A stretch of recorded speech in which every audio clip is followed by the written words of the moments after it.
Good morning, students. നമ്മൾ ഇന്ന് പഠിക്കാൻ പോകുന്ന ചാപ്റ്റർ 3 ചാപ്റ്റേഴ്സ് ചേർന്നാണ്. അതായത് നമ്മൾ മോഡേൺ ഫിസിക്സ് എന്നാണ് പറയുന്നത്. നമ്മൾ +2 ൽ പഠിച്ച 3 ചാപ്റ്റേഴ്സ്. ഒന്ന് dual nature and matter of radiation എന്ന് പറയുന്ന ഒരു ചാപ്റ്റർ നമ്മൾ പഠിച്ചായിരുന്നു. ഡ്യുവൽ നേച്ചർ എന്ന് പഠിച്ചു. അതുപോലെ ആറ്റംസ് എന്ന് പറയുന്ന ഒരു ചാപ്റ്റർ പഠിച്ചു. അതുപോലെ ന്യൂക്ലിയ എന്ന് പറയുന്ന ചാപ്റ്റർ പഠിച്ചു. അപ്പോൾ ഈ 3 ചാപ്റ്ററോട് ചേർന്ന് നമ്മൾ മോഡേൺ ഫിസിക്സ് എന്ന് പറയുന്ന ഒരു സെക്ഷനിലോട്ട് മാറ്റിയിട്ട് ആണ് നമ്മൾ ഇന്ന് ക്വസ്റ്റ്യൻസ് ചെയ്യാൻ പോകുന്നത്. ഓക്കെ, അപ്പൊ ഞാൻ എപ്പോഴും പറയുന്നത് പോലെ തന്നെയാണ് മക്കളെ, എപ്പോഴും എന്ത് ചെയ്യുക, എല്ലാം അതായത് മെയിൻ വേണ്ട ഇക്വേഷൻസ് എല്ലാം നല്ലപോലെ പഠിക്കുക. പഴയ ടോപ്പിക്സ്, അതായത് നമ്മൾ +2 ൽ പഠിച്ച ടോപ്പിക്സ് ഒക്കെ നല്ലപോലെ ഒന്ന് വായിച്ചു നോക്കിയതിന് ശേഷമേ എന്ത് ചെയ്യാവോ ക്വസ്റ്റ്യൻ പേപ്പർ ചെയ്തു തുടങ്ങാം.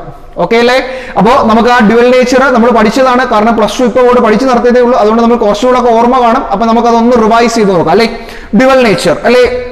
അപ്പോ ഡ്യുവൽ നേച്ചറിൽ നമ്മൾ ആദ്യം പഠിക്കുന്നത് എന്താ മക്കളെ? എമിഷനെ പറ്റിയാണല്ലേ പഠിക്കുന്നത് അല്ലെ. പല ടൈപ്പ് എമിഷൻസ് ഉണ്ട്. സെക്കൻഡറി എമിഷൻ ഉണ്ട്, ഫീൽഡ് എമിഷൻ ഉണ്ട്, തെർമിയോണിക് എമിഷൻ ഉണ്ട് അല്ലെ. അപ്പൊ എന്താണ് എമിഷൻ എന്ന് പറഞ്ഞാൽ, അതായത് ഫോർ എക്സാമ്പിൾ ഇതൊരു മെറ്റൽ സർഫസ് ആണ്. ശ്രദ്ധിച്ചിരിക്കുക, ഇതൊരു മെറ്റൽ സർഫസ് ആണ്. ഈ മെറ്റൽ സർഫസിൽ എന്ത് വന്ന് ഇൻസിഡന്റ് ചെയ്യുമ്പോൾ ലൈറ്റ് വന്ന് ഇൻസിഡന്റ് ചെയ്തു. ഈ മെറ്റൽ സർഫസിലൂടെ എന്താണ് ഇൻസിഡന്റ് ചെയ്തത്? ലൈറ്റ് വന്ന് ഇൻസിഡന്റ് ചെയ്തു. അപ്പോ ലൈറ്റ് വന്ന് ഇൻസിഡന്റ് ചെയ്യുമ്പോൾ നമുക്കറിയാം മെറ്റൽ സർഫസിനകത്ത് എന്തുണ്ട് മക്കളെ? ഫ്രീ ഇലക്ട്രോൺസ് ഉണ്ട്, അല്ലെങ്കിൽ ലൂസ്ലി ബോണ്ടഡ് ആയിട്ടുള്ള ഇലക്ട്രോൺസ് ഉണ്ട് അല്ലെ. മെറ്റലിനകത്ത് നമുക്കറിയാം, മെറ്റലിനകത്ത് എന്താ ഉണ്ടാവും? ഫ്രീ ഇലക്ട്രോൺസ് ഉണ്ടാവും, അല്ലെ ലൂസ്ലി ബോണ്ടഡ് ആയിട്ടുള്ള ഇലക്ട്രോൺസ് ഉണ്ടാവത്തില്ലേ? എന്തിനു സഹായിക്കാനാ? കണ്ടക്ഷൻ. ഓക്കെ, അപ്പോൾ ലൈറ്റ് ഒരു സ്യൂട്ടബിൾ ഫ്രീക്വൻസിയിലുള്ള ലൈറ്റ്, നമുക്കറിയാം ഒരു ലൈറ്റിന്റെ എനർജി എത്രയാണ് മക്കളെ? ഈസ് ഈക്വൽ ടു എന്താണ്? hν ആണ് അല്ലെ. നമ്മൾ പഠിച്ചതാണ്, വേവ് ഒപ്റ്റിക്സിൽ പഠിക്കുന്നതാണ്. എനർജി ഓഫ് എ ഫോട്ടോൺ, ലൈറ്റിനെ നമ്മൾ എങ്ങനെ എനർജി ഫോട്ടോൺസ് ആയിട്ടാണ് ഈസ് ഈക്വൽ ടു എന്തെന്ന് പറയാം? നമുക്ക് hν എന്ന് പറയാം. ഓക്കെ, വീഴുന്ന ലൈറ്റ് എന്തിനെ ഡിപ്പെൻഡ് ചെയ്യുന്നുണ്ട്? ഫ്രീക്വൻസിയെ ഡിപ്പെൻഡ് ചെയ്യുന്നുണ്ട് അല്ലേ. അപ്പോ ഒരു പർട്ടിക്കുലർ ഫ്രീക്വൻസിയിലുള്ള ലൈറ്റ് വന്ന് ഇൻസിഡന്റ് ചെയ്യുമ്പോൾ ഈ വരുന്ന ലൈറ്റിന്റെ എനർജി വാങ്ങിച്ചിട്ട് ഇവിടുന്ന് ഇലക്ട്രോൺസ് എന്ത് ചെയ്യുമ്പോൾ, അതായത് ഇലക്ട്രോൺസ് ഒക്കെ ലൂസ്ലി ബോണ്ടഡ് ആണ്, ഇപ്പൊ ഇറങ്ങി പോകുന്ന രീതിയിൽ ഇരിക്കുകയാണ്, ലൂസ്ലി ബോണ്ടഡ് ആണ്. അപ്പൊ ഈ വരുന്ന ലൈറ്റിന്റെ എനർജി വാങ്ങിച്ചിട്ട് ഈ ഇലക്ട്രോൺസ് എന്ത് ചെയ്യും? ബ്രേക്ക് ആവും. മനസ്സിലായോ? അവിടുന്ന് ഇലക്ട്രോൺസ് എന്ത് ചെയ്യപ്പെടും? എമിറ്റ് ചെയ്യപ്പെടും. അതായത് ബോണ്ട് അങ്ങ് ബ്രേക്ക് ചെയ്ത് പുറത്തു വരും. ഇതിനെയാണ് നമ്മൾ എന്തെന്ന് വിളിക്കുന്നത്? എന്ന് വിളിക്കാം ഫീൽഡ് എമിഷൻ എന്ന് വിളിക്കും. അല്ലെങ്കിൽ നമുക്ക് എന്ത് പറയാം? സോറി, ഫോട്ടോ ഇലക്ട്രിക് എമിഷൻ എന്ന് പറയാം. എന്ത് പറയാം? ഫോട്ടോ ഇലക്ട്രിക് എമിഷൻ എന്നോ ഫോട്ടോ ഇലക്ട്രിക് എഫക്ട് എന്നോ പറയാം. ഓക്കെ അല്ലേ? അപ്പോ ഫോർ എക്സാമ്പിൾ എന്താണ്, ഒരു സ്യൂട്ടബിൾ ഫ്രീക്വൻസിയിലുള്ള ലൈറ്റ് വന്ന് ഇൻസിഡന്റ് ചെയ്യുമ്പോൾ അവിടെ നിന്ന് എന്ത് എമിറ്റ് ചെയ്യുന്നു? ഇലക്ട്രോൺസ് എമിറ്റ് ചെയ്യുന്നു. ആ പ്രോസസ്സിനെ നമ്മൾ എന്ത് പറയാം? ഫോട്ടോ ഇലക്ട്രിക് എമിഷൻ എന്ന് പറയാം.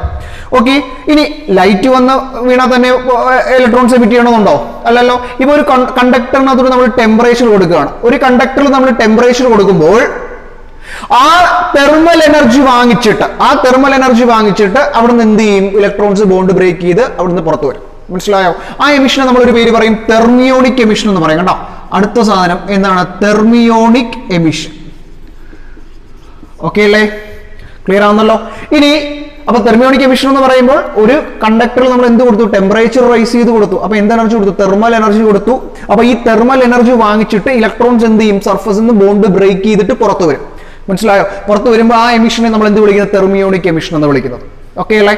ഇനി നമ്മൾ പഠിക്കുന്നതാണ് ഫീൽഡ് എമിഷൻ. അതായത് നമ്മൾ എന്ത് അപ്ലൈ ചെയ്യുന്നുണ്ട്? അവിടെ ഒരു ഇലക്ട്രിക് ഫീൽഡ് അപ്ലൈ ചെയ്യുന്നു. ആ ഇലക്ട്രിക് ഫീൽഡ് അപ്ലൈ ചെയ്യുമ്പോൾ അവിടെ നിന്ന് എന്ത് ഇലക്ട്രോൺസ് എമിറ്റ് ചെയ്യുന്ന പ്രോസസ്സിനെ നമ്മൾ എന്ത് പറയാം? Field emission. അങ്ങനെ പല ടൈപ്പ് പഠിക്കുന്നുണ്ട്. അപ്പൊ നമുക്ക് മെയിൻ ആയിട്ട് വേണ്ട എന്താണ്? ഈ ഫോട്ടോ ഇലക്ട്രിക് എമിഷൻ ആണ്. ഓക്കെ, അതിനെ പറ്റിയാണ് നമുക്ക് കൂടുതൽ ഡിസ്കസ് ചെയ്യേണ്ടത്. ഓക്കെ അല്ലേ? അപ്പൊ ഇനി നമ്മൾ അവിടെ അറിയേണ്ട വേറൊരു ടൈം എന്ന് പറയുന്നത് വർക്ക് ഫംഗ്ഷൻ ആണ്. വർക്ക് ഫംഗ്ഷൻ എന്ന് പറഞ്ഞു കഴിഞ്ഞാൽ നമ്മളിപ്പോ ഒരു മെറ്റൽ സർഫസ് ആണ്, ഏതെങ്കിലും ഒരെണ്ണം മെറ്റൽ, സീഷ്യോ ആയിക്കോട്ടെ, പൊട്ടാസ്യം, ഏതെങ്കിലും ഒരു മെറ്റൽ ആയിക്കോട്ടെ. അപ്പൊ ഒരു ലൈറ്റ് വന്ന് വീണു, അപ്പൊ തന്നെ അവിടെ നിന്ന് ഇലക്ട്രോൺസ് എന്ത് ചെയ്യണമെന്നില്ല? പുറത്തു വരണമെന്നില്ല. അപ്പോ അതായത് ഒരു മെറ്റൽ സർഫസിൽ നിന്നും ഇലക്ട്രോൺ എമിറ്റ് ചെയ്യണമെങ്കിൽ അവിടുന്ന് ആ സർഫസിൽ നിന്ന് ആ ബോണ്ട് ബ്രേക്ക് ചെയ്ത് പുറത്തു വരണ്ടേ?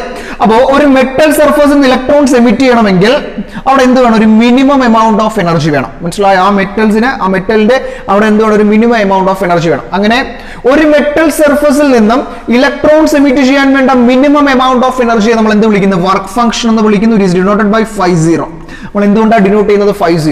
Okay, it is a minimum amount of energy. എന്താണ്? അവിടുന്ന് ബോണ്ട് ബ്രേക്ക് ചെയ്ത് ഇലക്ട്രോൺസ് പുറത്തു വരാൻ, ഒരു മെറ്റൽ സർഫസിൽ നിന്ന് ഇലക്ട്രോൺസ് പുറത്തു വരാൻ വേണ്ട മിനിമം എമൗണ്ട് ഓഫ് എനർജി നമ്മൾ എന്ത് വിളിക്കുന്നത്? വർക്ക് ഫംഗ്ഷൻ എന്ന് വിളിക്കുന്നു. ഓക്കെ ആണേ? ക്ലിയർ ആവുന്നല്ലോ. ഇനി അടുത്ത് പഠിക്കുന്ന ഒരു ടൈമാണ് ത്രെഷോൾഡ് ഫ്രീക്വൻസി. എന്താണ് ടൈം? Threshold frequency. മക്കളെ, ത്രെഷോൾഡ് ഫ്രീക്വൻസി എന്ന് പറഞ്ഞു കഴിഞ്ഞാൽ ഒരു മെറ്റൽ സർഫസിൽ നിന്നും ഇലക്ട്രോൺസ് എമിറ്റ് ചെയ്യാൻ വേണ്ട മിനിമം ഫ്രീക്വൻസി, അതിനെ നമ്മൾ എന്ത് വിളിക്കുന്നത്? ത്രെഷോൾഡ് ഫ്രീക്വൻസി എന്ന് വിളിക്കുന്നത്. എന്ത് വിളിക്കും? ത്രെഷോൾഡ് ഫ്രീക്വൻസി എന്ന് വിളിക്കുന്നത്. ഞാൻ ആ 50 ഫോർമുല എന്ന് എഴുതുകയാണ്. 50 ഫോർമുല hν0 എന്നാണ്. കണ്ടോ, മനസ്സിലായി? 50 എന്ന് പറയുന്നത് എനർജി അല്ലേ? 50 hν0. ആ ν0 ആണ് നമ്മൾ എന്തെന്ന് വിളിക്കുന്നത്? Threshold frequency. മനസ്സിലായോ? അപ്പോൾ ഒരു മെറ്റൽ സർഫസിൽ നിന്ന് ഇലക്ട്രോൺസ് എമിറ്റ് ചെയ്യാൻ വേണ്ട മിനിമം ഫ്രീക്വൻസി നമ്മൾ എന്ത് വിളിക്കുന്നത്? ത്രെഷോൾഡ് ഫ്രീക്വൻസി എന്ന് വിളിക്കുന്നത്. ഓക്കെ അല്ലേ? അപ്പൊ ഇത്രയൊക്കെ കാര്യങ്ങളാണ് ബേസിക് ആയിട്ട് അറിയേണ്ടത്. ഇനി നമ്മൾ ഒരു ഫോട്ടോ ഇലക്ട്രിക് എഫക്റ്റിന്റെ ഒരു എക്സ്പെരിമെന്റൽ സ്റ്റഡി ഒക്കെ പഠിക്കുന്നുണ്ട്. ഞാൻ ഇത് റഫായിട്ട് ജസ്റ്റ് ഒന്ന് വരച്ച് കാണിച്ചു തരാം. നമ്മളൊരു എക്സ്പെരിമെന്റൽ സ്റ്റഡി ഒക്കെ പഠിക്കുന്നുണ്ട്. ഓർമ്മയുണ്ടാവും, നമ്മുടെ ടെക്സ്റ്റിൽ കൊടുത്തിരിക്കുന്ന സാധനമാണ്. ഓക്കെ, അപ്പൊ ഇവിടെ നമ്മൾ പറയുന്നത് സോഴ്സ്, ഇതാണ് നമ്മുടെ സോഴ്സ്.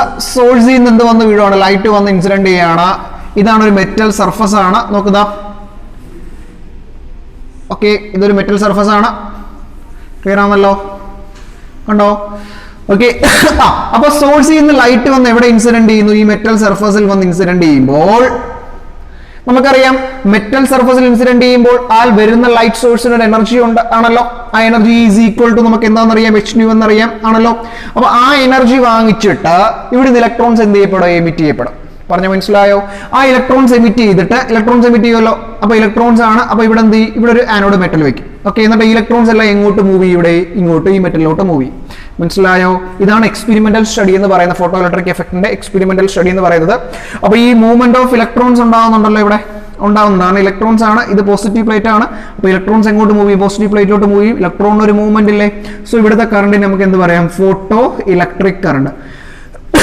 നിങ്ങൾ തിയറി നല്ല രീതിയിൽ ഒന്ന് വായിച്ചു വെക്കാം. ഓക്കെ, അപ്പൊ എന്താണ് ഫോട്ടോ ഇലക്ട്രിക് കറണ്ട്? എന്താണ് ഫോട്ടോ ഇലക്ട്രിക് കറണ്ട്? ഈ ഫോട്ടോ ഇലക്ട്രോൺസ് മൂവ് ചെയ്തുണ്ടാവുന്ന കറണ്ടിനെ നമ്മൾ എന്ത് പറയാം? ഫോട്ടോ ഇലക്ട്രിക് കറണ്ട് എന്ന് പറയാം. ജസ്റ്റ് മനസ്സിലാക്കി വെക്കാം. ഓക്കെ അല്ലേ? ക്ലിയർ ആണെന്നല്ലോ? ഓക്കെ, ഇനി നമ്മൾ പഠിക്കുന്ന ഒരു സാധനമാണ് മെയിൻ ആയിട്ട് അവിടെ നിന്ന് വേണ്ട ഒരു സാധനം, ഐൻസ്റ്റീൻസ് ഫോട്ടോ ഇലക്ട്രിക് ഇക്വേഷൻ. ഐൻസ്റ്റീന്റെ ഫോട്ടോ ഇലക്ട്രിക് ഇക്വേഷൻ വളരെ ഇമ്പോർട്ടന്റ് ആണ്. ഓക്കെ, അതായത് ഒരു പർട്ടിക്കുലർ ഫ്രീക്വൻസിയിലുള്ള അല്ലെങ്കിൽ ഒരു പർട്ടിക്കുലർ എമൗണ്ട് ഓഫ് എനർജി ഉള്ള ലൈറ്റ് വന്ന് സർഫസിൽ വീണു. അതല്ല, ഒരു പർട്ടിക്കുലർ എമൗണ്ട് ഓഫ് എനർജി ഉള്ള ലൈറ്റ് വന്ന് വീണ് കഴിഞ്ഞാൽ ആ വന്ന് വീഴുന്ന എനർജി വാങ്ങിച്ചിട്ട് ഇവിടുന്ന് ആദ്യം എന്ത് ചെയ്യും? ഇലക്ട്രോൺസ് ബോണ്ട് ബ്രേക്ക് ചെയ്യും. ആണല്ലോ, അതായത് ബോണ്ട് ബ്രേക്ക് ചെയ്തു. അതിന് ആ എനർജി നമുക്ക് എന്താ പറയുന്നത്? അതായത് ഒരു മെറ്റൽ സർഫസിൽ നിന്നും ഇലക്ട്രോൺസ് ബോണ്ട് ബ്രേക്ക് ചെയ്ത് പുറത്തു വരാൻ വേണ്ട എനർജി നമ്മൾ എന്ത് വിളിക്കും? ത്രെഷോൾഡ് എനർജി അല്ലെങ്കിൽ വർക്ക് ഫംഗ്ഷൻ എന്ന് വിളിക്കും. ഇനി അവിടെ കുറച്ച് എനർജി കൂടെ കാണത്തില്ലേ ബാക്കി? ആണല്ലോ, ആ എനർജി ഉപയോഗിച്ച് അത് എന്ത് ചെയ്യുന്നു? മൂവ് ചെയ്യുന്നു. കണ്ടോ? അങ്ങനെയാണ് ഇലക്ട്രോൺസിന് അവിടെ എന്ത് വന്ന മൂവ്മെന്റ് വന്നത്. മനസ്സിലായോ? അതായത് ഒരു പർട്ടിക്കുലർ എമൗണ്ട് ഓഫ് എനർജിനാണ് ലൈറ്റ് വന്ന് വീഴുന്നത്. ആ വന്ന് വീഴുന്ന എനർജി ശ്രദ്ധിക്കുക, രണ്ട് കാര്യങ്ങൾക്ക് വേണ്ടി ഉപയോഗിക്കുന്നത്. ഒന്ന് എന്താണ്? അവിടുന്ന് ബോണ്ട് ബ്രേക്ക് ചെയ്യാൻ, വിച്ച് മീൻസ് അതെന്താണ്? Work function. കണ്ടോ, ഫോമുല വരുന്ന കണ്ടോ? വർക്ക് ഫംഗ്ഷൻ എന്ന് പറയാം. ഓക്കെ, ഇനി രണ്ടാമത് എന്തിനാ യൂസ് ചെയ്യുന്നത്? കൂടെ അതിന്റെ മൂവ്മെന്റ്. അപ്പൊ എന്താണ്? Kinetic energy. ഓക്കെ, അപ്പൊ വന്ന് വീഴുന്ന എനർജി രണ്ട് പ്രോസസ്സുകൾക്ക് ഉപയോഗിക്കുന്നതാണ് വർക്ക് ഫംഗ്ഷൻ. ഇപ്പൊ ഫോർ എക്സാമ്പിൾ നമുക്കൊരു 10 ജൂൾ വന്ന് വീഴുകയാണ്. അപ്പൊ ഒരു 10 ജൂൾ എനർജി അപ്പൊ ഒരു 10 ജൂൾ എനർജി വന്ന് വീണ് കഴിഞ്ഞാൽ അതിലൊരു 3 ജൂൾ എന്തിനു യൂസ് ചെയ്യും? വർക്ക് ഫംഗ്ഷൻ എന്ന് വെച്ചാൽ അവിടുന്ന് ഇലക്ട്രോൺസ് ബ്രേക്ക് ചെയ്ത് പുറത്തു വരാൻ. ഇനി ബാക്കി 7 ജൂൾസ് എന്തിനു യൂസ് ചെയ്യും? Kinetic energy. മനസ്സിലായോ? അപ്പോൾ വന്ന് വീഴുന്ന എമൗണ്ട് ഓഫ് ലൈറ്റിന്റെ എമൗണ്ട് എന്തിനൊക്കെ? രണ്ട് പർപ്പസിന് വേണ്ടിയാണ് യൂസ് ചെയ്യുന്നത്. ഓക്കെ, ഇക്വേഷൻ നമുക്ക് ഒന്നുകൂടെ മാറ്റി എഴുതാൻ കണ്ടോ? ഓരോ ഫോമിലോട്ട് എഴുതാൻ പറ്റും. hν എന്ന് എഴുതാം അല്ലെ? 50 നമുക്ക് എന്തെന്ന് എഴുതാം? hν0 എന്ന് എഴുതാം. പ്ലസ് കൈനറ്റിക് എനർജി ഇക്വേഷൻ മക്കളെ ഒന്ന് പറഞ്ഞേ, 12mv² ആണ് അല്ലെ? ഓക്കെ അല്ലേ? അപ്പൊ ഇങ്ങനെ ഒരു ഫോമുല എടുത്ത് കൂടെ നമുക്ക്. ക്ലിയർ ആണോ? ഓക്കെ ആണേ? ഇനി നമ്മൾ പഠിച്ചിട്ടുണ്ട്, ഇതൊരു ഫോമാണ്, ഇതിന്റെ ഒരു ഫോമാണ്, ഈ ഇക്വേഷന്റെ ഒരു ഫോമാണ്. ഇനി നമ്മൾ പഠിച്ചിട്ടുണ്ട് ന്യൂ ഇസ് ഈക്വൽ ടു നമ്മൾ എന്തെന്ന് പഠിച്ചിട്ടുണ്ട്? സി ബൈ ലാംഡ എന്ന് പഠിച്ചിട്ടുണ്ട്. ന്യൂ ഇസ് ഈക്വൽ ടു എന്തെന്ന് പഠിച്ചിട്ടുണ്ട്? സി ബൈ ലാംഡ എന്ന് പഠിച്ചിട്ടുണ്ട് അല്ലെ? അപ്പോ nu is equal to C by lambda ആണെങ്കിൽ അപ്പൊ ന്യൂ 0 ഇസ് ഈക്വൽ ടു എന്തായിരിക്കും? സി ബൈ ലാംഡ 0 ആയിരിക്കത്തില്ലേ? ഇക്വേഷൻ എങ്ങനെ മാറും നോക്കുക. ദാറ്റ് ഈസ് h ന്യൂ, ന്യൂവിന് പകരം നമുക്ക് എന്ത് കൊടുക്കാം? C by lambda, that is h c by lambda is equal to h into എന്തെന്ന് വരും? സി ബൈ ലാംഡ 0 പ്ലസ് എന്ത് വരും? 12mv². കണ്ടോ, വേറൊരു ഫോമിലോട്ട് വന്നു. കണ്ടോ, ഇതെല്ലാം ഇതിന്റെ ഇക്വേഷൻ തന്നെ, ഐൻസ്റ്റീന്റെ ഫോട്ടോ ഇലക്ട്രിക് ഇക്വേഷൻ ആണ്. ഓക്കെ അല്ലേ? അപ്പൊ വന്ന് വീഴുന്ന ലൈറ്റ് എനർജി അതിന്റെ വർക്ക് ഫംഗ്ഷന് വേണ്ടിയും. വർക്ക് ഫംഗ്ഷൻ എന്താണ്? It's a minimum amount of energy required to lose ആ ഇലക്ട്രോൺ സർഫസിൽ നിന്ന് ഇലക്ട്രോൺസ് ബ്രേക്ക് ചെയ്ത് പുറത്തു വരാൻ വേണ്ട എനർജി കൈനറ്റിക് എനർജിയിലോട്ട് യൂസ് ചെയ്യുന്നത്. ഓക്കെ, അപ്പൊ ഇത്രയും കാര്യങ്ങളാണ് മെയിൻ ആയിട്ട് അറിയേണ്ടത്. Okay,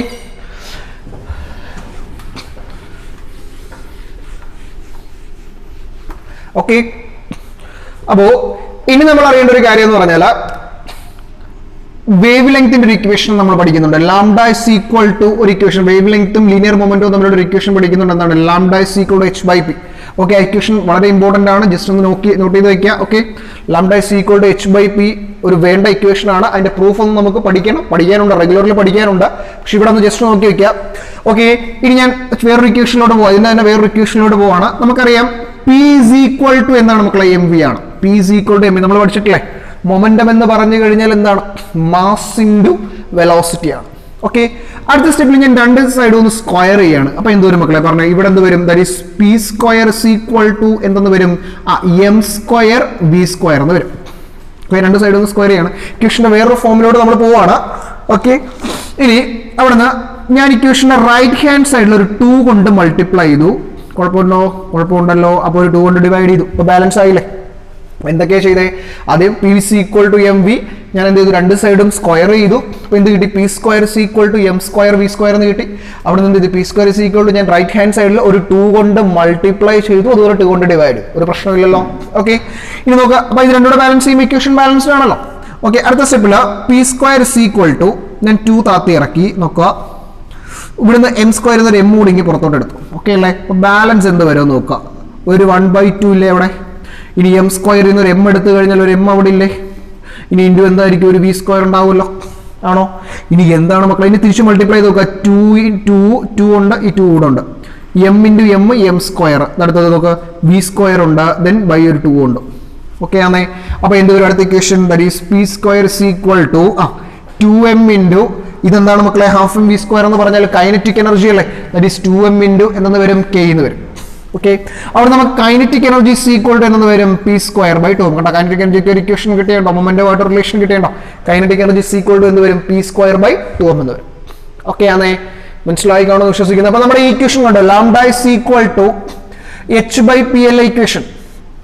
P square is equal to root of 2m into k അല്ലേ? അപ്പൊ അവിടുന്ന് പി ഇസ് ഈക്വൽ ടു എന്തായിരിക്കും മക്കളെ? Root of 2m into k ആയിരിക്കത്തില്ലേ? P is equal to root of 2m into k. അപ്പൊ ദാറ്റ് ഈസ് h ബൈ പിക്ക് പകരം എന്ത് കൊടുക്കാം? Root of 2m into k എന്ന് വരും. കണ്ടോ, ഒരു ഇക്വേഷൻ ആണ്, കൈനറ്റിക് എനർജി ആയിട്ടുള്ള റിലേഷൻ ആണ്. ഓക്കെ ആണേ? ക്ലിയർ ആണല്ലോ? ഇനി നമ്മൾ പഠിക്കുന്ന ഒരു ടൈമാണ് സ്റ്റോപ്പിംഗ് പൊട്ടൻഷ്യലും കൈനറ്റിക് എനർജിയും തമ്മിലുള്ള റിലേഷൻ ആണ്. ഇത് നോട്ട് ചെയ്ത് വെക്കുക. സ്റ്റോപ്പിംഗ് പൊട്ടൻഷ്യലും kinetic energy is equal to EV0 ആണ്. കണ്ടോ, ഈ ഫോർമുല വളരെ വളരെ ഇമ്പോർട്ടന്റ് ആണ്. ആ V0 എന്ന് പറഞ്ഞാൽ നമ്മൾ എന്ത് വിളിക്കുക? സ്റ്റോപ്പിംഗ് പൊട്ടൻഷ്യൽ എന്ന് വിളിക്കുന്നു. എന്താണ് സ്റ്റോപ്പിംഗ് പൊട്ടൻഷ്യൽ എന്ന് പറയാം. V0 ആണ് സ്റ്റോപ്പിംഗ് പൊട്ടൻഷ്യൽ. ഓക്കെ, അപ്പോ നമുക്കറിയാം ഒരു മെറ്റൽ സർഫസ് ഉണ്ട്. നമ്മൾ എന്ത് ചെയ്തു? ലൈറ്റ് വന്ന് ഇൻസിഡന്റ് ചെയ്തു. അപ്പൊ അവിടെ എന്ത് എമിറ്റ് ചെയ്തോണ്ടിരിക്കുക? ഇലക്ട്രോൺസ് എമിറ്റ് ചെയ്തോണ്ടിരിക്കുക അല്ലേ? അപ്പൊ ഇലക്ട്രോൺസ് എമിറ്റ് ചെയ്യുന്ന ഇലക്ട്രോൺസ് ഇങ്ങനെ മൂവ് ചെയ്യല്ലേ? മൂവ് ചെയ്യുമ്പോൾ അവിടെ എന്ത് കറണ്ട് ഉണ്ടാവുന്നുണ്ട് മക്കളെ? ഫോട്ടോ ഇലക്ട്രിക് കറണ്ട് ഉണ്ടാവുന്നുണ്ടല്ലോ, ഉണ്ടാവും. ഓക്കെ ആണേ? ഇനി ആ ഫോട്ടോ ഇലക്ട്രിക് കറണ്ട് 0 ആകുമ്പോൾ ഉണ്ടാവുന്ന പൊട്ടൻഷ്യൽ നമ്മൾ എന്ത് വിളിക്കുന്നത്? സ്റ്റോപ്പിംഗ് പൊട്ടൻഷ്യൽ എന്ന് വിളിക്കുന്നത്. ഫോട്ടോ ഇലക്ട്രിക് കറണ്ട് 0 ആകുമ്പോൾ അതിന്റെ കണ്ടീഷൻ ഞാനൊന്ന് പറഞ്ഞുതരാം. ഓക്കെ ആണല്ലോ? ഇത്രയും കാര്യങ്ങൾ ഓക്കെ അല്ലേ? ഗ്രാഫ് നിങ്ങൾ പഠിച്ചിട്ടുള്ളതാണ്, ഓർമ്മയുണ്ടല്ലോ? ഇന്റൻസിറ്റി ഓഫ് ലൈറ്റും ഫോട്ടോ ഇലക്ട്രിക് കറണ്ടും തമ്മിലുള്ള ഗ്രാഫാണ്. അതായത് ഒരു മെറ്റൽ സർഫസിൽ വന്നു വീഴുന്ന ലൈറ്റിന്റെ ഇന്റൻസിറ്റി കൂടുന്നതിനനുസരിച്ച് അവിടെ എന്ത് കൂടും മക്കളെ? ഫോട്ടോ ഇലക്ട്രിക് കറണ്ട് കൂടും. കാരണം ആ ലൈറ്റിന്റെ ഇന്റൻസിറ്റി കൂടുന്നതിനനുസരിച്ച് ആ മെറ്റൽ സർഫസിൽ നിന്ന് എമിറ്റ് ചെയ്യുന്ന എന്തിന്റെ എണ്ണം കൂടും? ഇലക്ട്രോൺസിന്റെ എണ്ണം കൂടും. അപ്പൊ ഇലക്ട്രോൺസിന്റെ എണ്ണം കൂടുമ്പോൾ അവിടെ എന്ത് കൂടും മക്കളെ? ഫോട്ടോ ഇലക്ട്രിക് കറണ്ട് കൂടും. കാരണം ഡയറക്ട്ലി പ്രൊപ്പോർഷണൽ ആണ് ഗ്രാഫ്. ഓക്കെ അല്ലേ? അപ്പൊ ഫസ്റ്റ് ഗ്രാഫ് ഓക്കെ ആണ്. അതായത് വന്ന് വീഴുന്ന ലൈറ്റിന്റെ ഇന്റൻസിറ്റി കൂടുന്നതിനനുസരിച്ച് എന്ത് കൂടും? ഫോട്ടോ ഇലക്ട്രിക് കറണ്ട് കൂടും. എങ്ങനെയാണ് കൂടുന്നത്? വന്ന് വീഴുന്ന ഇന്റൻസിറ്റി കൂടുന്നതിനനുസരിച്ച് ആ മെറ്റൽ സർഫസിൽ നിന്ന് എമിറ്റ് ചെയ്യുന്ന ഇലക്ട്രോൺസിന്റെ എണ്ണം കൂടും. അങ്ങനെ ഇലക്ട്രോൺസിന്റെ എണ്ണം കൂടുമ്പോൾ അവിടെ എന്ത് കൂടും? ഫോട്ടോ ഇലക്ട്രിക് കറണ്ട് ഇൻക്രീസ് ചെയ്യും. ഓക്കെ അല്ലേ? ഇനി സെക്കൻഡ് പോർഷൻ നോക്കുക. അപ്പൊ അതൊന്ന് ശ്രദ്ധിക്കുക. അവിടെ നമ്മൾ നേരത്തെ പറഞ്ഞ എക്സ്പെരിമെന്റൽ സ്റ്റഡിയാണ്. ഓക്കെ, ലൈറ്റ് ഇവിടെ നിന്ന് വരുന്നുണ്ടോ? ലൈറ്റ് നിങ്ങൾ പഠിച്ച കാര്യങ്ങളാണ്, ജസ്റ്റ് ഒന്ന് റിവൈസ് ചെയ്യുന്നേ ഉള്ളൂ. ഞാൻ ജസ്റ്റ് കാര്യം ഒന്ന് പറഞ്ഞിട്ട് നമുക്ക് എന്താ ഞാൻ ക്വസ്റ്റ്യൻ ചെയ്യാം. അപ്പൊ ഇന്ന് ഒരു സൂട്ടബിൾ ഫ്രീക്വൻസിയുള്ള ലൈറ്റ് വന്ന് വീണു. ഓക്കെ അല്ലേ? അപ്പൊ ഇപ്പൊ ഇവിടുത്തെ പൊട്ടൻഷ്യൽ എന്താ? എ എന്ന് പറയുന്ന സ്ഥലത്തെ പൊട്ടൻഷ്യൽ എത്രയാണ്? പോസിറ്റീവ് പൊട്ടൻഷ്യൽ ആണ്. അപ്പൊ നമുക്കറിയാം ഇവിടുന്ന് ലൈറ്റ് വന്ന് വീണു. ഇലക്ട്രോൺസ് എമിറ്റ് ചെയ്തു, എങ്ങോട്ട് പോകും, എങ്ങോട്ട് റീച്ച് ചെയ്യുന്നു, എ എന്ന് പറയുന്ന പ്ലേറ്റിലോട്ട് റീച്ച് ചെയ്യുന്നു ഉണ്ടോ. അപ്പൊ നോക്ക് മക്കളെ, നോക്കുക ആനോഡ് പൊട്ടൻഷ്യൽ ഇൻക്രീസ് ചെയ്യുന്നതിനനുസരിച്ച്, ആനോഡ് പൊട്ടൻഷ്യൽ ഇൻക്രീസ് ചെയ്യുന്ന, ആനോഡ് എന്ന് പറയുന്നത് ഇതാണ്, ഇവിടെയാണ് anode potential. Okay, anode potential increase ചെയ്യുന്നതിനനുസരിച്ച് അത് എന്ത് ചെയ്തു, കറണ്ട് മൂവ് ചെയ്ത് ഒരു മാക്സിമത്തിലോട്ട് പോയിട്ടോ, റീച്ചേഴ്സ് ഒരു മാക്സിമത്തിലോട്ട് എത്തും. അപ്പൊ ഈ ഒരു കറണ്ടിനെ നമുക്ക് എന്ത് പറയാം, സാച്ചുറേഷൻ കറണ്ട് എന്ന് പറയും. എന്ത് പറയാം, ഇത് സാച്ചുറേഷൻ സ്റ്റേറ്റ് ആണ്. അതായത് വേറൊന്നുമല്ല, ഇവിടുത്തെ പോസിറ്റീവ് പൊട്ടൻഷ്യൽ കൂടുന്നതിനനുസരിച്ച് ഇവിടുന്ന് കൂടുതൽ ഇലക്ട്രോൺസ് എങ്ങോട്ട് റീച്ച് ചെയ്യും, എയിലോട്ട് റീച്ച് ചെയ്യും. മനസ്സിലായോ? അതായത് ഇവിടുന്ന് ലൈറ്റ് വന്ന് വീണു, ഇലക്ട്രോൺസ് മെറ്റൽ സർഫസിൽ നിന്ന് ബ്രേക്ക് ആയി പുറത്തു വന്നു, എന്നിട്ട് എങ്ങോട്ട് പോകും, പോസിറ്റീവ് പ്ലേറ്റിലോട്ട് പോകും. ഓക്കെ, അപ്പൊ ഇവിടുന്ന് മാക്സിമം ഇലക്ട്രോൺസ് എങ്ങോട്ട് റീച്ച് ചെയ്യും, എയിലോട്ട് റീച്ച് ചെയ്യും. ഇവിടെ എന്ത് പൊട്ടൻഷ്യൽ നമ്മൾ കൊടുത്തിരിക്കുന്നത്, പോസിറ്റീവ്. അപ്പൊ ആനോഡ് പൊട്ടൻഷ്യൽ കൂടുന്നതിനനുസരിച്ച് അത് ഈ കറണ്ട് മാക്സിമത്തിലോട്ട് പോയി. ക്ലിയർ ആണേ? ഓക്കെ ആണേ? ഇനി ഞാനിവിടെ എന്ത് അപ്ലൈ ചെയ്യാൻ പോകും, ഒരു നെഗറ്റീവ് പൊട്ടൻഷ്യൽ അപ്ലൈ ചെയ്യുകയാണ്. അപ്പൊ എന്താ സംഭവിക്കുക, നമ്മളിവിടെ നെഗറ്റീവ് പൊട്ടൻഷ്യൽ അപ്ലൈ ചെയ്യുമ്പോൾ എന്താ സംഭവിക്കുക, ഇവിടെ ഇലക്ട്രോൺസ് ഇങ്ങോട്ട് റീച്ച് ചെയ്യൂടെ ഇല്ല. അപ്പൊ അവിടെ എന്ത് പറയും, ഫോട്ടോ ഇലക്ട്രിക് കറണ്ട് അങ്ങ് കുറഞ്ഞിട്ട്. അപ്പൊ നമ്മളിവിടെ എന്താ നെഗറ്റീവ് പൊട്ടൻഷ്യൽ ആണ് അപ്ലൈ ചെയ്തത്. അപ്പൊ നെഗറ്റീവ് സൈഡിലോട്ട് വന്നിട്ടോ, നെഗറ്റീവ് പൊട്ടൻഷ്യൽ അപ്ലൈ ചെയ്തപ്പോൾ എന്ത് ചെയ്ത്, ഫോട്ടോ ഇലക്ട്രിക് കറണ്ട് കുറഞ്ഞുണ്ടാവും. അപ്പൊ നോക്കി കുറഞ്ഞു വന്ന്, അപ്പോ നമ്മൾ എ എന്ന് പറയുന്ന പോയിന്റിൽ നെഗറ്റീവ് പൊട്ടൻഷ്യൽ അപ്ലൈ ചെയ്തപ്പോൾ എന്ത് ചെയ്തു, ഇതിങ്ങനെ കുറഞ്ഞ് എന്തിലോട്ട് വന്നു, സീറോയിലോട്ട് വന്നു കണ്ടോ. അപ്പൊ ഒരു പർട്ടിക്കുലർ പൊട്ടൻഷ്യലിൽ നോക്കുക, അതായത് നെഗറ്റീവ് പൊട്ടൻഷ്യൽ ഇങ്ങനെ നമ്മൾ കൂട്ടിക്കൊണ്ട് വന്നപ്പോൾ നെഗറ്റീവ് പൊട്ടൻഷ്യൽ ആയപ്പോൾ ഒരു പർട്ടിക്കുലർ പൊട്ടൻഷ്യലിൽ എന്ത് സീറോ ആയി മക്കളെ, ഫോട്ടോ കറണ്ട് സീറോ ആയി, അല്ലെങ്കിൽ ഫോട്ടോ ഇലക്ട്രിക് കറണ്ട് സീറോ ആയി. ആ പോയിന്റിനെ നമ്മൾ എന്ത് വിളിക്കുന്നു, സ്റ്റോപ്പിംഗ് പൊട്ടൻഷ്യൽ. നേരത്തെ പറഞ്ഞില്ലായിരുന്നോ, V0 എന്നൊരു പോയിന്റ് പറഞ്ഞില്ലേ, ഈ V0 = കൈനറ്റിക് എനർജി എന്ന് പറഞ്ഞില്ലേ. ഇതൊക്കെ പ്രൂഫുള്ള സാധനങ്ങളാണ്. ഓക്കെ, അപ്പൊ അതെങ്ങനെ വന്നേ നോക്കാം, സ്റ്റോപ്പിംഗ് പൊട്ടൻഷ്യൽ. അപ്പൊ സ്റ്റോപ്പിംഗ് പൊട്ടൻഷ്യൽ എന്ന് പറഞ്ഞാൽ എന്താ, ഇവിടെ ആദ്യം എന്തൊക്കെയാണ് സംഭവിച്ചത്, അതായത് ആനോഡ് പൊട്ടൻഷ്യൽ കൂടുന്നതിനനുസരിച്ച്, അതായത് ഇവിടെ പോസിറ്റീവ് പൊട്ടൻഷ്യൽ കൂടുന്നതിനനുസരിച്ച് ഇവിടുന്ന് കൂടുതൽ ഇലക്ട്രോൺസ് ഇങ്ങോട്ട് വരും. അപ്പൊ എന്ത് ചെയ്തു, കൂടി കറണ്ട് ഒരു മാക്സിമത്തിലോട്ട് വന്നു. ഇനി നമ്മൾ എന്താ ചെയ്തത്, എ എന്ന് പറയുന്ന പോയിന്റിൽ ഒരു നെഗറ്റീവ് പൊട്ടൻഷ്യൽ അപ്ലൈ ചെയ്തു. അപ്പൊ എന്ത് ചെയ്തു, കറണ്ട് കുറഞ്ഞ് ഇങ്ങോട്ട് വന്നു, സീറോയിലേക്ക് വന്നു. മനസ്സിലായോ? അപ്പൊ കറണ്ട് സീറോ ആവുന്ന, when photoelectric current becomes zero, that potential is called stopping potential. Okay അല്ലേ? അപ്പൊ ഇത്രയും കാര്യങ്ങൾ ജസ്റ്റ് ഒന്ന് മനസ്സിലാക്കി വെക്കുക. മെയിൻ ആയിട്ട് നമ്മൾ ഈ ചാപ്റ്ററിൽ ഡിസ്കസ് ചെയ്യുന്ന കാര്യങ്ങൾ ഇതാണ്. ബാക്കിയൊക്കെ നമുക്ക് പ്രോബ്ലംസ് വരുമ്പോൾ ഒന്ന് പറഞ്ഞുതരാം. ഓക്കെ, അപ്പോൾ ഒരു റിലേഷനോട് ഒന്ന് നോക്കി വെക്കുക. ഈ റിലേഷനോട് നോക്കിക്കുക, λ ഞാൻ പറഞ്ഞായിരുന്നു √2m × EV. ഈ റിലേഷനോട് ഒന്ന് നോക്കി വെക്കുക. ഈ V0 എന്താണ്, പൊട്ടൻഷ്യൽ ആണ്, സ്റ്റോപ്പിംഗ് പൊട്ടൻഷ്യൽ. λ = h/√2me × V0.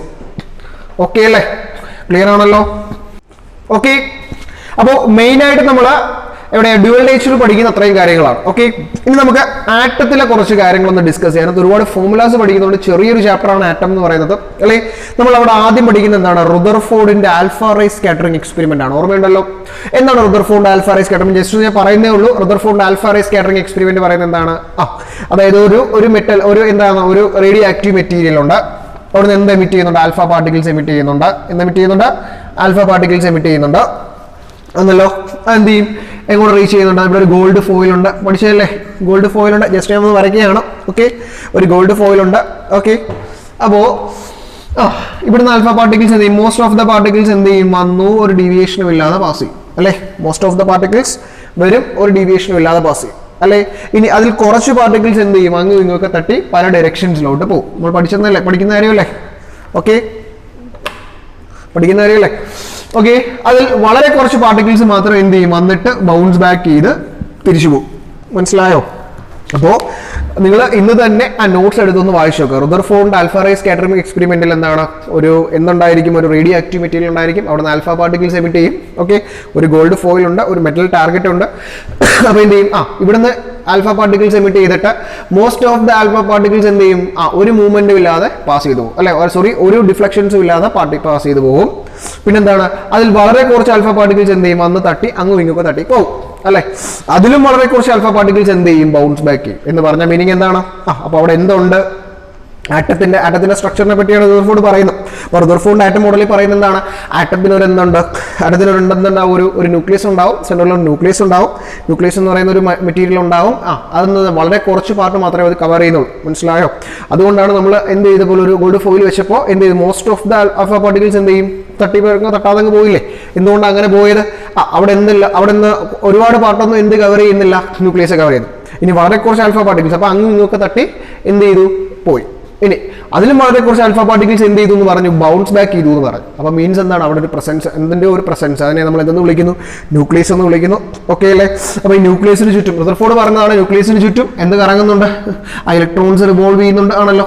എന്നാൽ അപ്പോൾ ഈ ന്യൂക്ലിയസിന് ചുറ്റും ഇലക്ട്രോൺസ് റിവോൾവ് ചെയ്യാൻ വേണ്ട സെൻട്രിപീറ്റൽ ഫോഴ്സ് കൊടുക്കുന്ന ആരാണ്, ഇലക്ട്രോസ്റ്റാറ്റിക് ഫോഴ്സ് അല്ലേ. നമ്മൾ കൂളോംസ് ലോ ഒക്കെ പഠിച്ചതാണല്ലേ. എന്നാൽ coulombs law F = 1/4πε0 Q1 Q2/r² ഒക്കെ പഠിച്ചല്ലേ. അപ്പോൾ ന്യൂക്ലിയസിന് എന്ത് ചാർജ്, പോസിറ്റീവ് ചാർജ്, ഇലക്ട്രോൺസിന് എന്ത് ചാർജാണ്, നെഗറ്റീവ് ചാർജ് അല്ലേ. ഒരു പർട്ടിക്കുലർ പാർട്ടിക്കിൾ ആയിരിക്കും ഇലക്ട്രോൺസ് എന്ത് ചെയ്യുന്നത്, റിവോൾവ് ചെയ്യുന്നത്. ഇതൊക്കെയാണ് നമ്മൾ ഏത് ആറ്റം മോഡലിൽ പഠിച്ചത്, റുദർഫോർഡ് ആറ്റം മോഡലിൽ പഠിച്ചത്. അപ്പോൾ റുദർഫോർഡ് ആറ്റം മോഡലിൽ അവസാനം എന്ത് ചെയ്യപ്പെട്ടു, റുദർഫോർഡ് ആറ്റം മോഡൽ. ഇതിനു മുമ്പ് നമ്മൾ ഒരെണ്ണം പഠിച്ചായിരുന്നു, ഒരു പ്ലം പുഡിംഗ് മോഡലൊക്കെ പഠിച്ചില്ലായിരുന്നോ. അതായത് പുഡിങ്ങിനകത്ത് പ്ലം കുത്തി വെച്ചിരിക്കുന്ന പോലെയാണ് ഇലക്ട്രോൺ എന്ന്. അതായത് പുഡിംഗ് ആണ് ഒരു ആറ്റം, അതിനകത്ത് പ്ലംസ് കുത്തി വെച്ചിരിക്കുന്ന പോലെയാണ് എന്ത് ചെയ്യുന്നത്, ഇലക്ട്രോൺസ് ഒക്കെ എന്താണ്, ഇലക്ട്രോൺസ് ആ ന്യൂക്ലിയസിനകത്ത് അവിടെ എന്ത് ചെയ്ത് പ്ലം വെച്ചിരിക്കുന്ന പോലെ വെച്ചിരിക്കുന്നതൊക്കെ ആരാ പറഞ്ഞത്, പ്ലം പുഡിംഗ് മോഡൽ പറഞ്ഞു അല്ലെ. അത് കഴിഞ്ഞിട്ടാണ് ഈ റുദർഫോർഡ് ഈ മോഡൽ കൊണ്ടുവരുന്നത്. പക്ഷെ റുദർഫോർഡിന്റെ മോഡൽ എന്ത് ചെയ്യപ്പെട്ടു, അതങ്ങ് തള്ളപ്പെട്ടു. കാരണം എന്ന് വെച്ചാൽ റുദർഫോർഡ് ഒരു ആറ്റത്തിന്റെ സ്റ്റെബിലിറ്റിയെ കുറിച്ച് അവള് പറഞ്ഞു, ആറ്റത്തിന് ഒരു സ്ട്രക്ചർ ഉണ്ട്, ന്യൂക്ലിയസ് ഉണ്ട്, ചുറ്റും ഇലക്ട്രോൺസ് റിവോൾവ് ചെയ്യുന്നൊക്കെ പറയുന്നെങ്കിലും ആറ്റത്തിന്റെ സ്റ്റെബിലിറ്റി എക്സ്പ്ലെയിൻ ചെയ്യാൻ ആർക്ക് പറ്റിയിട്ടില്ല, റുദർഫോർഡിന് പറ്റിയിട്ടില്ല. മനസ്സിലായോ? അതുപോലെ അയാൾ വേറൊരു കാര്യം പറയുന്നത് എന്താണ്, ഓക്കെ അല്ലെ, ഇലക്ട്രോൺസ് എന്ത് ചെയ്തു, ഒരു സ്പൈറൽ പാത്ത് സ്വീകരിച്ച് നേരെ എവിടെ വന്ന് വീഴുമെന്ന് പറയുന്നുണ്ട്, ന്യൂക്ലിയസ് വന്ന് വീഴുമെന്ന് പറയുന്നു. ഇതൊക്കെ എന്തിന്റെ സ്റ്റെബിലിറ്റി, എന്തിന്റെ ഡ്രോബാക്സ് ആണ്, ഒരു റുദർഫോർഡ് ആറ്റം മോഡലിന്റെ ഡ്രോബാക്സ് ആണ്. ഓക്കെ അല്ലേ? ഇനി നമുക്ക് പഠിക്കാനുള്ള ഡിസ്റ്റൻസ് ഓഫ് ക്ലോസസ്റ്റ് അപ്രോച്ച് എന്ന് പറഞ്ഞൊരു സാധനം വളരെ ഇമ്പോർട്ടന്റ് ആണ്. ഡിസ്റ്റൻസ് ഓഫ് ക്ലോസസ്റ്റ് അപ്രോച്ച് എന്ന് പറഞ്ഞു കഴിഞ്ഞാൽ ഒരു ആൽഫ പാർട്ടിക്കിൾ, ശ്രദ്ധിച്ചിരിക്കുക, ഒരു ആൽഫ പാർട്ടിക്കിൾ ഉണ്ട്. ഓക്കെ, ഇത് എവിടെ വന്നാൽ ഞാൻ നേരത്തെ പറഞ്ഞു, ഗോൾഡ് ഫോയിലല്ലേ വന്ന് തട്ടുന്നേ, ഗോൾഡ് ഫോയിലാണ്, അല്ലെങ്കിൽ ഏതെങ്കിലും ഒരു മെറ്റീരിയൽ. ഓക്കെ, ഏതോ ഒരു മെറ്റീരിയൽ, ഗോൾഡ് ഫോയിൽ എന്ന് അല്ലെങ്കിൽ ഏതെങ്കിലും ഒരു മെറ്റീരിയൽ. നമുക്കറിയാം ഒരു ആറ്റത്തെ നമ്മൾ എങ്ങനെ റെപ്രസെന്റ് ചെയ്യുന്നത്, അല്ലെങ്കിൽ ഒരു എലമെന്റിനെ നമ്മൾ എങ്ങനെ റെപ്രസെന്റ് ചെയ്യും, XZ എന്നല്ലേ റെപ്രസെന്റ് ചെയ്യുന്നത്. ആന്നേ, ഇതൊക്കെ നമ്മൾ പഠിക്കുന്ന കാര്യമാണ്. എ എന്ന് പറഞ്ഞാൽ എന്താ മക്കളെ, പറഞ്ഞു മാസ് നമ്പർ അല്ലേ. എ എന്ന് പറഞ്ഞാൽ എന്താണ്, മാസ് നമ്പർ ആണ്. Z എന്ന് പറഞ്ഞാൽ എന്താണ് മക്കളെ, അറ്റോമിക് നമ്പർ ആണ്. Z = എന്താണ്, അറ്റോമിക് നമ്പർ ആണ്. എ എന്ന് പറഞ്ഞാൽ മാസ് നമ്പർ, Z എന്ന് പറഞ്ഞാൽ അറ്റോമിക് നമ്പർ അല്ലേ. എന്താ മാസ് നമ്പർ എന്ന് പറഞ്ഞാൽ, number of protons plus number of ന്യൂട്രോൺസിനെ നമ്മൾ എന്ത് വിളിക്കുന്ന, മാസ് നമ്പർ. എന്താണ്, number of neutrons plus number of protons plus number of neutrons നമുക്ക് എന്ത് പറയാം, mass number. Z atomic number എന്താണ് പറയാ, അറ്റോമിക് നമ്പർ എന്ന് പറഞ്ഞാൽ എന്താ, number of protons or number of electrons, number of protons or number of electrons. Okay അല്ലേ? അപ്പോ ഇവിടെ ഒരു ആൽഫ പാർട്ടിക്കിൾ വന്ന് എവിടെയാണ് ബൊമ്പാർഡ് ചെയ്യാൻ പോകുന്നത്, ഒരു ഗോൾഡ് ഫോയിലാണ് ബൊമ്പാർഡ് ചെയ്യാൻ പോകുന്നത്. അപ്പോ ഇതിനടുത്ത് എത്തുമ്പോൾ ഈ ആൽഫ പാർട്ടിക്കിൾ ഇവിടെ ഇങ്ങോട്ട് മൂവ് ചെയ്യുമ്പോൾ ഇതിന് എന്ത് എനർജി ഉണ്ട് മക്കളെ, ഒരു കൈനറ്റിക് എനർജി ഉണ്ടാവുമല്ലോ. അപ്പോ ഇതിനൊരു കൈനറ്റിക് എനർജി ഉണ്ടാവും. ഇനി ഇത് നേരെ ഇവിടെ വന്നിട്ട് ഇതിനെ തൊട്ടില്ല എന്ന് പറയുന്ന ഒരു സ്റ്റേജ്, മീൻസ് എന്താ, ഇതിന്റെ ഔട്ടർ ഏകദേശം ഈ അടുത്തെത്തുമ്പോൾ ഈ ആൽഫ പാർട്ടിക്കിൾ, നമുക്കറിയാം ഒരു ആൽഫ പാർട്ടിക്കിൾ എന്ന് പറയുന്നത് ഒരു ഹീലിയം ന്യൂക്ലിയസിന് ഇക്വലന്റ് ആയിരിക്കും. ഒന്ന് പഠിച്ചു വെച്ചേക്കുക, ഒരു ആൽഫ പാർട്ടിക്കിൾ എന്തിന് ഇക്വലന്റ് ആണ്, ഒരു ഹീലിയം ന്യൂക്ലിയസിന് ഇക്വലന്റ് ആണ്. ഓക്കെ അല്ലേ?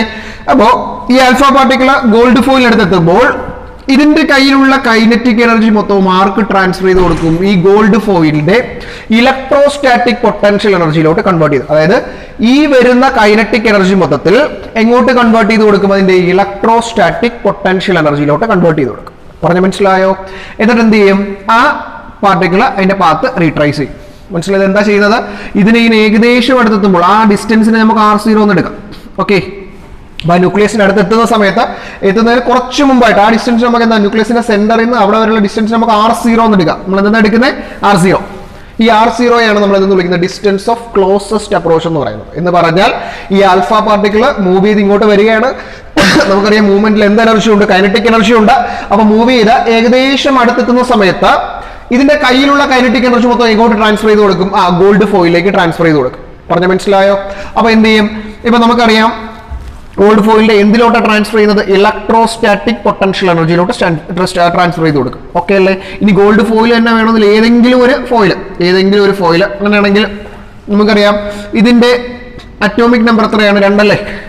അങ്ങനെയാണെങ്കിൽ ഇതിന്റെ ടോട്ടൽ ചാർജ് എത്രയായിരിക്കും, നമ്മൾ പഠിച്ചിട്ടുണ്ട്, ക്വാണ്ടൈസേഷൻ ഓഫ് ചാർജ് പഠിച്ചിട്ടില്ലേ, Q = എന്നാ പഠിച്ചത്, N എന്നാ പഠിച്ചല്ലേ. ഈ ഹീലിയം ന്യൂക്ലിയസ് അല്ലെങ്കിൽ ആൽഫ പാർട്ടിക്കിൾസ് എത്ര ഇലക്ട്രോൺസ് ഉണ്ട്, 2 ഇലക്ട്രോൺസ് ഉണ്ടല്ലോ. അപ്പൊ എന്തൊരു ടോട്ടൽ ചാർജ് 2e എന്ന് വരത്തില്ലേ, total charge Q is equal to എന്ത് വരും 2e എന്ന് വരും.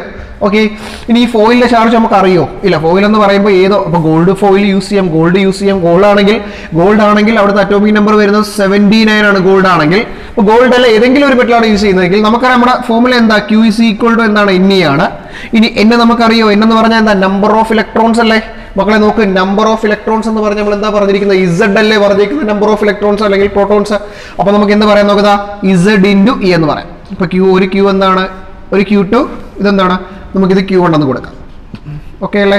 അപ്പോ ആൽഫ പാർട്ടിക്കിളിന്റെ ചാർജ് അറിയാം, അതുപോലെ എന്ത് ചാർജ് അറിയാം, ഫോയിലിന്റെ ചാർജ് അറിയാലോ. ഓക്കെ അല്ലേ? ഇനി നമ്മൾ എന്താ പറയുന്നത്, ഈ കൈനറ്റിക് എനർജി വന്നു വരുന്ന ആൽഫ പാർട്ടിക്കിളിന്റെ കൈനറ്റിക് എനർജി എന്തിലോട്ട് കൺവേർട്ട് ചെയ്ത് കൊടുക്കുകയാണ്, ഇലക്ട്രോസ്റ്റാറ്റിക് പൊട്ടൻഷ്യൽ എനർജിയിലോട്ട് കൺവേർട്ട് ചെയ്ത് കൊടുക്കുക. ഓക്കെ അല്ലേ? കൈനറ്റിക് എനർജി ഈക്വൽ ടു എന്തായിരിക്കും മക്കളെ, ഇലക്ട്രോസ്റ്റാറ്റിക് പൊട്ടൻഷ്യൽ എനർജി അല്ലേ? ഓക്കെ, ഇനി ഇക്വേഷൻ എന്താണ്, kinetic energy ½mv² is equal to electrostatic potential energy equation നമ്മളെ പറഞ്ഞേ 1/4πε0 എന്തായിരിക്കും Q1 Q2 ബൈ അത് തമ്മിലുള്ള ഡിസ്റ്റൻസ് എത്രയാ, ഈ രണ്ട് ചാർജസ് തമ്മിലുള്ള, നോക്ക് ഇവിടെ നിന്ന് ഇവിടെ വരെയാണ് ഈ ചാർജ് വരുന്ന ആൽഫ പാർട്ടിക്കിൾ വരുന്നത് അല്ലേ. ഇനി ഇതാണ് നമ്മുടെ മറ്റേ ചാർജ്, ഏതാണ്, ന്യൂക്ലിയസ്. അപ്പൊ ഇത് തമ്മിലുള്ള ഡിസ്റ്റൻസ് R0 അല്ലേ. അപ്പൊ ഡിസ്റ്റൻസ് വരും എന്ത് വരും, R0 എന്ന് വരും. കണ്ടോ, ഈ R0 ആണ് നമ്മൾ എന്ത് വിളിക്കുന്നത്, ഡിസ്റ്റൻസ് ഓഫ് ക്ലോസസ്റ്റ് അപ്രോച്ച്. അപ്പൊ ഇതെന്താണ്, കൈനറ്റിക് എനർജി എങ്ങോട്ട് ട്രാൻസ്ഫർ ചെയ്യുന്നു, ഇലക്ട്രോസ്റ്റാറ്റിക്. അപ്പൊ അവിടെ നിന്ന് ഒരു എക്സ്പ്രഷൻ കണ്ടുപിടിച്ചിട്ട് നമുക്ക് R0 is equal to എന്ന് എഴുതാം. അപ്പുറത്ത് ഓൾറെഡി 1/4πε0 ഉണ്ട്. ഒരു Q1 Q2 ഡിവൈഡഡ് ബൈ ഈ ½mv² താഴെ പോകത്തില്ലേ. അപ്പൊ എന്ത് വരും, ½ mv². ഇതാണ് ഡിസ്റ്റൻസ് ഓഫ് ക്ലോസസ്റ്റ് അപ്രോച്ചിന്റെ ഇക്വേഷൻ. പ്രോബ്ലം ചോദിക്കുന്ന ഒരു section R0 is equal to 1/4πε0 Q1 Q2 by ½ okay അല്ലേ മക്കളെ? ഒന്ന് ശ്രദ്ധിച്ചേ, Q1 പകരം നമുക്ക് എന്ത് കൊടുക്കാം, Q1 പകരം 2e എന്ന് കൊടുത്തൂടെ, Q2 പകരം നമുക്ക് എന്ത് കൊടുക്കാം, Z എന്ന് കൊടുക്കാം. അപ്പൊ ഇക്വേഷനിൽ ചെറിയൊരു ചേഞ്ച് വരും. അപ്പൊ എന്ത് വരും, പറ, R0 is equal to 1/4πε0 2e into ZE divided by എന്ത് വരും, ½ എന്ന് വരും. കണ്ടോ, ഇതാണ് ഡിസ്റ്റൻസ് ഓഫ് ക്ലോസസ്റ്റ് അപ്രോച്ചിന്റെ ലാസ്റ്റ് ഇക്വേഷൻ. ഓക്കെ, 2e എന്ന് പറയുന്നത് എന്തിന്റെ ചാർജാണ്, ആൽഫ പാർട്ടിക്കിളിന്റെ ചാർജ് ആണ്. ആൽഫ പാർട്ടിക്കിൾസിൽ എത്ര ഇലക്ട്രോൺസ് ഉണ്ട്, 2 ഇലക്ട്രോൺസ് ഉണ്ട്. ആൽഫ പാർട്ടിക്കിൾ എന്തിന് ഇക്വലന്റ് ആണ്, ഹീലിയം ന്യൂക്ലിയസിലേക്ക്. അപ്പൊ ആൽഫ പാർട്ടിക്കിളിന്റെ ചാർജ് ZE എന്താണ്, ZE ആരുടെ ചാർജ് ആണ്, വന്ന് തട്ടുന്ന ആ മെറ്റൽ ടാർഗറ്റ് അല്ലെങ്കിൽ മെറ്റൽ ഫോയിൽ. ഓക്കെ, അത് Z. അതിപ്പോ ഗോൾഡ് ആണെങ്കിൽ Z-ന്റെ വാല്യൂ എത്രയാണ്, 79. ഓക്കെ അല്ലേ? അപ്പൊ ഇത്രയും കാര്യങ്ങൾ ജസ്റ്റ് ഒന്ന് നോട്ട് ചെയ്ത് വെക്കുക. ഓക്കെ, ഇനിയാണ് നമ്മൾ ബോർ ആറ്റം മോഡലിലേക്ക് പോകുന്നത്. അപ്പോ റുദർഫോർഡിന്റെ ആറ്റം മോഡൽ എന്തായിരുന്നു, റുദർഫോർഡിന്റെ atom model is a failure ആയിരുന്നു. അവിടെ നിന്നാണ് നമ്മൾ ബോർ ആറ്റം മോഡലിലേക്ക് പോകുന്നത്. ബോർ ആറ്റം മോഡലിൽ ഒരു 4 പോസ്റ്റുലേറ്റ്സ് നമ്മൾ പഠിക്കുന്നുണ്ട്. അതായത് ഒന്നാമത്തെ പറയുന്നത് ഒരു ന്യൂക്ലിയസ് ഉണ്ട്. ഓക്കെ, ചുറ്റും ഇലക്ട്രോൺസ് റിവോൾവ് ചെയ്യാണ്. ഓക്കെ അല്ലേ? അപ്പോ ഈ റിവോൾവ് ചെയ്ത ഓരോ സ്പെസിഫൈഡ് ഓർബിറ്റ്സിലായിരിക്കും എന്ത് റിവോൾവ് ചെയ്യുന്നത്, ഇലക്ട്രോൺസ് റിവോൾവ് ചെയ്യുന്നതിലായിരിക്കും, ഒരു സ്പെസിഫൈഡ് ഓർബിറ്റിലായിരിക്കും. അപ്പം ഇവിടെ നോക്കുക, ഇതിനടുത്തോട്ട് ലോവർ ഓർബിറ്റ്സും ഉണ്ട്, പുറത്തോട്ട് എന്തുണ്ട്, ഹയർ ഓർബിറ്റ്സും ഉണ്ട്. ഓക്കെ അല്ലേ? അപ്പോ ഒരു ഇലക്ട്രോൺ ഹയർ ഓർബിറ്റിൽ നിന്നും ലോവർ ഓർബിറ്റിലോട്ട് വരുമ്പോഴോ അല്ലെങ്കിൽ ലോവർ ഓർബിറ്റിൽ നിന്നും ഹയർ ഓർബിറ്റിലോട്ട് പോകുമ്പോഴോ എനർജി റേഡിയേറ്റ് ചെയ്യും അല്ലെങ്കിൽ എനർജി എന്ത് ചെയ്യും, അബ്സോർബ് ചെയ്യും. നിങ്ങൾ തന്നെ ആലോചിച്ച് നോക്കുക, ഒരു ഇലക്ട്രോൺ ഹയർ എനർജിയിൽ നിന്നും ലോവർ എനർജിയിലോട്ട് വരുമ്പോൾ എന്ത് ചെയ്യും, ഹയർ എനർജി സ്റ്റേറ്റ് അല്ലെങ്കിൽ ഹയർ ഓർബിറ്റിൽ നിന്ന് ലോവർ ഓർബിറ്റിലോട്ട് വരുമ്പോൾ എനർജി എന്ത് ചെയ്യും, റേഡിയേറ്റ് ചെയ്യും, നഷ്ടപ്പെടുത്തും അല്ലേ. ആണല്ലോ, എനർജി കുറച്ചിട്ടല്ലേ വരാൻ പറ്റും. അതുപോലെ വേറൊരു ഇലക്ട്രോൺ എന്താണ്, ലോവർ എനർജിയിൽ നിന്നും ഹയറിലോട്ട് പോകുമ്പോൾ എന്ത് ചെയ്യും, എനർജി അബ്സോർബ് ചെയ്യും. അതൊരു പ്രോപ്പർട്ടിയാണ്. ഓക്കെ അല്ലേ, ക്ലിയർ ആണല്ലോ. ഇനി പറയുന്നത് ഇതിന്റെ ആംഗുലാർ മൊമെന്റം എന്ന് പറയുന്നത്, ഓക്കെ, അതായത് ഒരു ഇലക്ട്രോൺ അവന്റെ ആംഗുലാർ മൊമെന്റം എന്ന് പറയുന്നത്, നമുക്കറിയാം റൊട്ടേഷൻ മോഷൻ അല്ലേ, ആംഗുലാർ മൊമെന്റം എന്ന് പറയുന്നത് ഇന്റഗ്രൽ മൾട്ടിപ്പിൾ ഓഫ് എന്താണ്, h/2π ആണ്. എന്താ ഇന്റഗ്രൽ മൾട്ടിപ്പിൾ എന്ന് വെച്ചാൽ ഇന്റീജർ. അതായത് angular momentum L is equal to എന്തായിരിക്കും, NH/2π ആയിരിക്കും. ഓക്കെ അല്ലേ, നമ്മൾ പഠിക്കുന്നതാണ്. രണ്ടാമത്തെ ഒരു പോസ്റ്റ് നമുക്കെല്ലാം ഷോർട്ട് ആക്കി പഠിച്ചാൽ മതി. അപ്പൊ angular momentum is equal to എന്താണ്, NH/2π. മക്കളെ, L എന്ന് പറഞ്ഞാൽ എന്താണ്, ആംഗുലാർ മൊമെന്റം. ആംഗുലാർ മൊമെന്റം നമുക്ക് ഇങ്ങനെ എഴുതിക്കൂടെ, linear momentum into distance from the axis എന്ന് എഴുതിക്കൂടെ. നമ്മൾ പഠിക്കുന്നതാണ് റൊട്ടേഷണൽ മോഷനിൽ. നോക്കുക, ആംഗുലാർ മൊമെന്റം നമുക്ക് എന്ത് എഴുതാം, ലീനിയർ മൊമെന്റം. പി എന്താണ്, ലീനിയർ മൊമെന്റം ഇൻറ്റു ഡിസ്റ്റൻസ് എന്ന് എഴുതാം, വിച്ച് ഇസ് ഈക്വൽ ടു നമുക്ക് എന്ത് പറയാം, NH/2π എന്ന് പറയാം. മനസ്സിലായോ? ഇനി ലീനിയർ മൊമെന്റ് ഇക്വേഷൻ എന്താ, MVR അല്ലേ, MV അല്ലേ, ലീനിയർ മൊമെന്റത്തിന്റെ ഇക്വേഷൻ എന്താ, MV അല്ലേ. അപ്പൊ എന്ത് വരും, MVR is equal to NH/2π. വേറൊരു ഇക്വേഷൻ കിട്ടിയേണ്ട. ഓക്കെ അല്ലേ, ക്ലിയർ ആണല്ലോ. ഓക്കെ, അപ്പോ ഇതാണ് ബോർ ആറ്റം മോഡലിന്റെ വേറൊരു പോസ്റ്റുലേറ്റ് എന്ന് പറയുന്നത്. അപ്പോൾ ഇത്രയും കാര്യങ്ങളാണ് നമ്മൾ ബോർ ആറ്റം മോഡലിൽ പഠിക്കുന്നത്. ഇനി നമ്മൾ ബോർ ആറ്റം മോഡലിൽ ഏറ്റവും വേണ്ട 2 ഇക്വേഷൻസ് ആണ്. അതിനകത്ത് ഒരു ഇക്വേഷൻ നമ്മൾ ഡിറൈവ് ചെയ്യും, ബാക്കി നമ്മുടെ ഇക്വേഷൻസ് ഒന്ന് പറഞ്ഞു പോകത്തേ ഉള്ളൂ. ഓക്കെ അല്ലേ? അതായത് ഫസ്റ്റ്